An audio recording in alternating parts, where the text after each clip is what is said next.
It's like morning and everyone's asleep.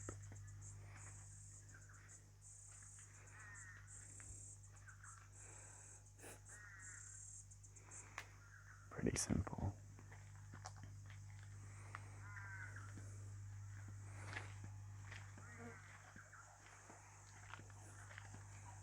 Esky, which doubles as a chair. Tarp, which doubles as everything. And the swag. That's really it, guys.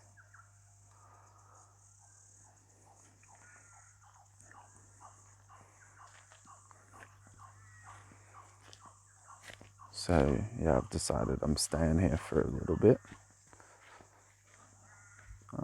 3 nights, at least.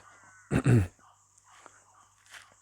then I'm actually heading back into Darwin for a quick minute because we're going to take my nephew trick-or-treating with a bunch of other kids. My 1-year-old. My sister's made him a little costume and everything. And apparently she's making me one that's going to match. And her husband as well. I think we're going to be Oompa Loompas. If you can imagine that, if you can picture that. But yeah, it'd be fun.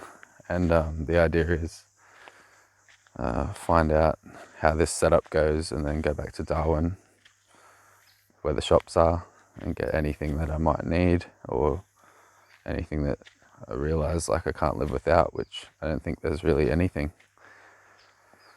I don't know,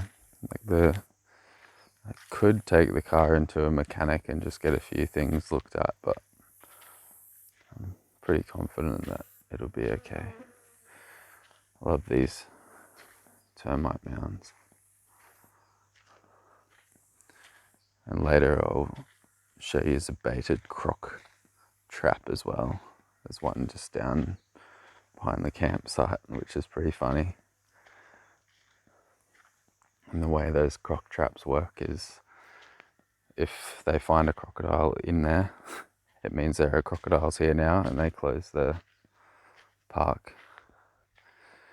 And the crocodiles start coming because the wet season comes in and the crocodiles start breeding as well, but all of the water levels rise and the crocs come further up the rivers and the streams and the creeks and all that. So that's my understanding.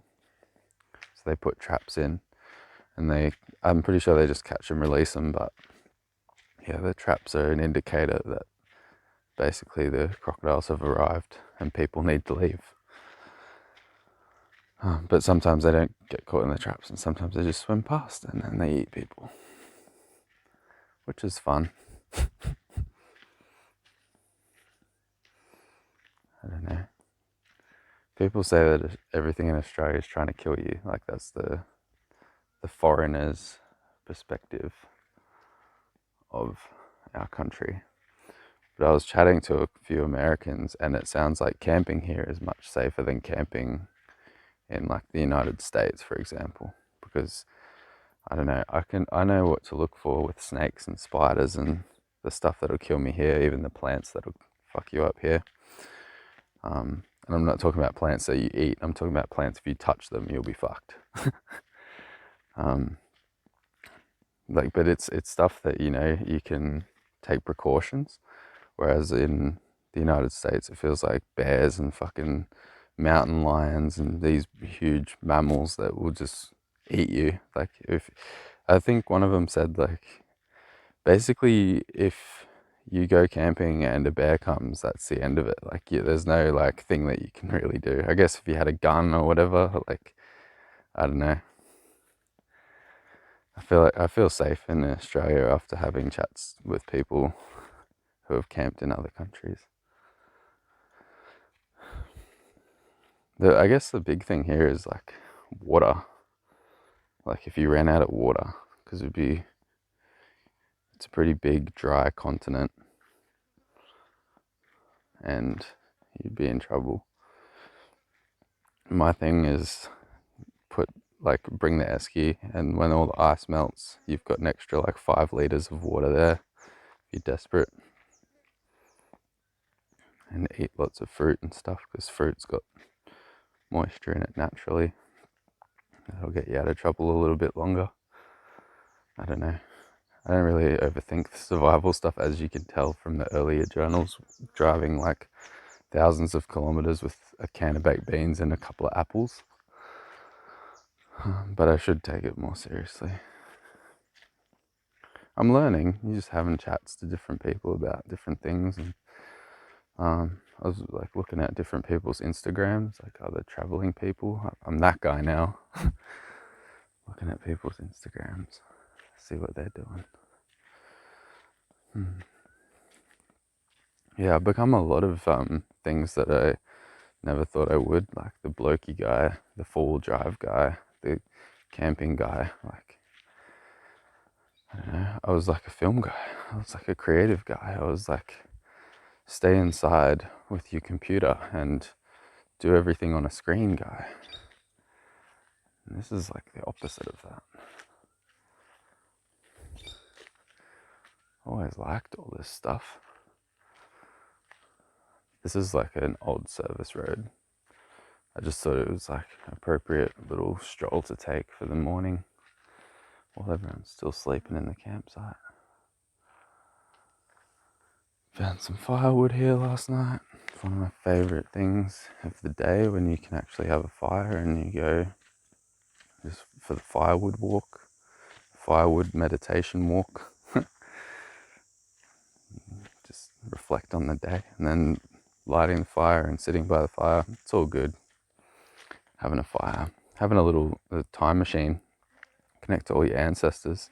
And that's a time machine that works for everybody, because I'm pretty sure I doubt there's a human being alive on this planet who can't stare into a fire and know that somebody in their genetic line didn't do the same thing. Yeah, it's pretty cool. And you can just, I don't know, you drop into that space. Like, it's a familiar space. It's so familiar in your spirit and in your bones. Like, this is what you do at nighttime. Like, this is for thousands of or millions of years. Who knows how long? I know people will go, well, science tells us this, but I've seen some shit now, and I'm questioning even the most solid, widely held beliefs in our culture, in our society.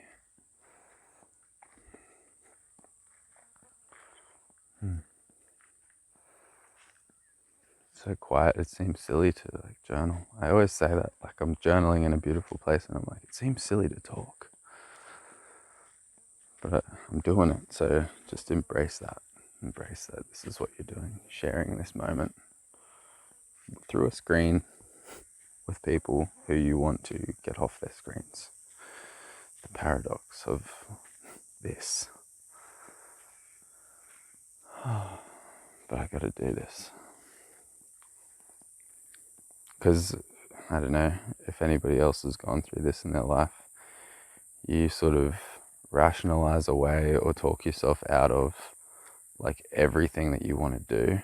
And I think one of my big hang-ups that stopped me from doing really well on YouTube is like all this stuff that keeps coming up about like people shouldn't be on their screens, and like we should just, when we're in nature, we should just be in nature. We should just be in the present moment. We shouldn't be in a headspace. Like, but I've spent years cultivating the ability to communicate, and I've spent years cultivating the ability to capture things through film.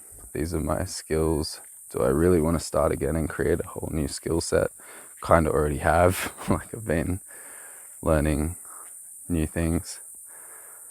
I guess it's a transition, but in the meantime, this is what I'm good at. This is what I do. So I have to make films for people, and I have to create some kind of story to share.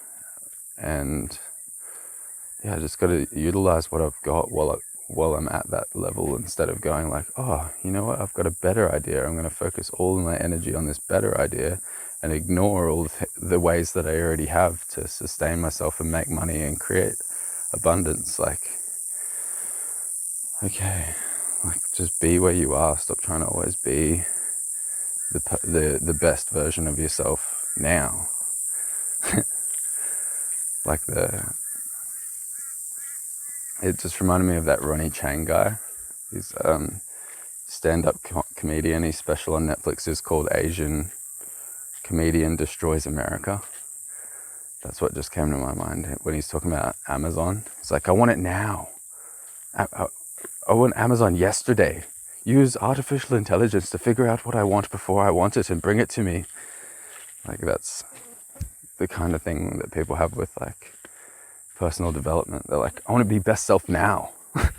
I don't want to do the work. I don't want to go through the things. I don't want to be where I am right now. I want to be my best self now. And that won't be as funny unless you've seen that fella. But I do recommend it because he's really sticking it to like the materialist culture and everything. But at the same time, yeah, he's walking the line really well. That's why he came to my consciousness in that moment. And then I shared a little bit of that.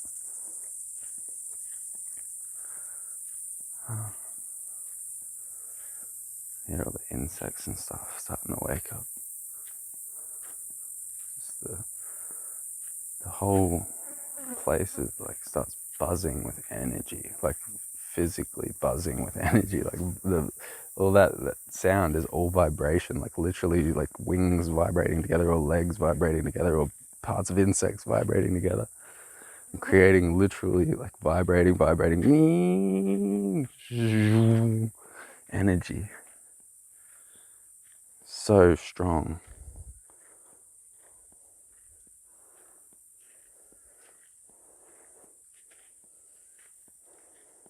Everywhere.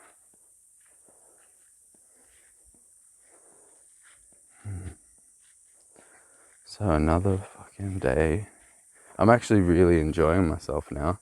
Last night, that setup back there, I'm pretty proud of that. That was fucking nice. And I found I still had two like you know those tent poles that like they're bendy. Anyway, I found two more of those and I added them to my swag setup.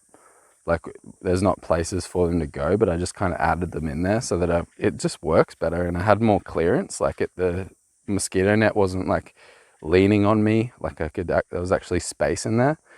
And I was using this Gorilla Pod that's in my hand, which I can't show you because it's holding the phone, but like it's like a little tripod thing. And I used that and I was watching like a bit of a documentary when I went to sleep, like using it as like a TV stand for my phone. And that was awesome. Yeah, last night was good. And yesterday, this place is nice. Like I was like, oh, if I find a good place, I'm just going to chill there for a little while. I'm not going to just like rush through all these like places and do like try, because I was going to see like two places in a day. I was going to try and like do this whole national park before I went back to my sister's. But then I got here and I was like, oh, this is pretty good though. I could definitely lose myself in this place for a minute. I could film way more here too. Like enjoy it more. Like, because there's not enough time in a day. Like you're either filming or you're actually in it. So if I spend a bit more time at each place, I can be in it heaps more. And I could get to know the place too. Get to know what to point the camera at, what there is to see, and then come back through towards the end of my stay in a beautiful place and capture what I want to capture. And capture what I want to capture along the way as well, like naturally as it comes up. But I'm definitely going to have more cool ideas here the longer I stick around. Definitely got to do a video journal that starts with that crocodile trap, because there's a big hock of like pig, like a pig's leg hanging in the end of it, and it just looks so gnarly. It looks like something out of a horror movie. And yeah, start the journal with that, be all dramatic and shit. Actually, I don't know how YouTube would be about that. You know how that YouTube's all like, yeah, don't do anything ever. Like, make sure that you don't fucking, don't do anything. Just Do happy content. Make sure it's appropriate for ages 6 and below, or people with the mental capacity of a 12-year-old. If you go past that, we don't know what to do. Sorry, YouTube. I know you're doing your best. Anyway, that's the end. I'll see yous when I'm looking at yous.